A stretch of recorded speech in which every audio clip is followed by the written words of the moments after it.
வணக்கம் gen Z graduates. ID செக்டார்ல பெரிய interest இல்லாம கவர்மெண்ட் ஜாப் நோக்கி வரீங்களா?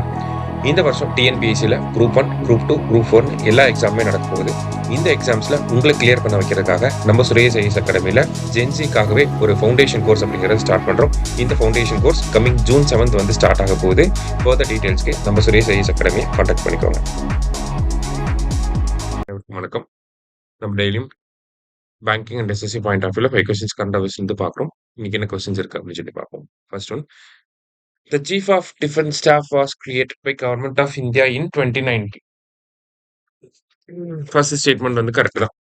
The CDS is the highest ranking military officer in India. அவர் தான் ஹையஸ்ட். ஆர்மி, நேவி, ஏர்ஃபோர்ஸ் மூணுத்துக்கும் ஹெட் அவர் தான். சரிங்களா? அவர் வந்து ஒரு 4 ஸ்டார் military ஆஃபீஸர் அப்படி சொல்லி கொடுத்துருக்காங்க. இதுவும் கரெக்ட் தான். ஸோ மூணுமே கரெக்ட் தான்.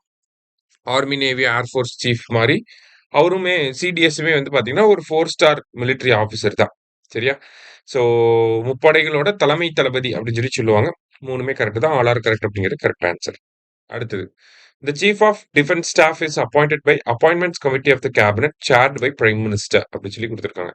ஸோ இவரோட அப்பாயின்மெண்ட் எங்க நடக்கும்னா அப்பாயின்மெண்ட்ஸ் கமிட்டி ஆஃப் கேபினெட் அவங்க தான் வந்து அவர் அப்பாயிண்ட் பண்ணுவாங்க. அதோட சேர்பர்சன் யாருன்னா prime minister. The officer can be selected from Indian Navy, Indian Army or Indian Air Force. So army, navy, air force எங்க இருந்து வேணாலும் அந்த ஆஃபீஸரை செலக்ட் பண்ணலாம். ஸோ இந்தியாவோட order of president first, vice president second, prime minister third அப்படின்னு சொல்லி வரும் இல்லையா? அந்த ஆர்டர் ஆஃப் பிரசிடென்ட்ஸ்ல சீஃப் ஆஃப் டிஃபென்ஸ் ஸ்டாஃப்க்கு வந்து 12th ரேங்க் வந்து கொடுத்துருக்காங்க. சரியா?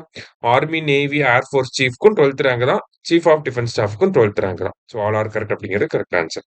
அடுத்தது, which country was the first to successfully develop and introduce polymer or plastic based banknotes into general circulation, a model later studied by nations like India அப்படின்னு சொல்லி கேட்டிருக்காங்க. So first இதை பண்ணது யாரு? பிளாஸ்டிக் நோட்ஸ் வெளியிட்டது யாருன்னா ஆஸ்திரேலியா. இந்தியா என்ன பண்றோம்னா ஒரு 5 சிட்டிஸ்ல மட்டும் என்ன பண்ணிருக்கோம்னா 10 ரூபா நோட்டை வந்து பிளாஸ்டிக் நோட்டா சர்க்குலேஷன்ல விட்டுருக்கோம், பைலட் ப்ராஜெக்ட் மாதிரி. சரியா?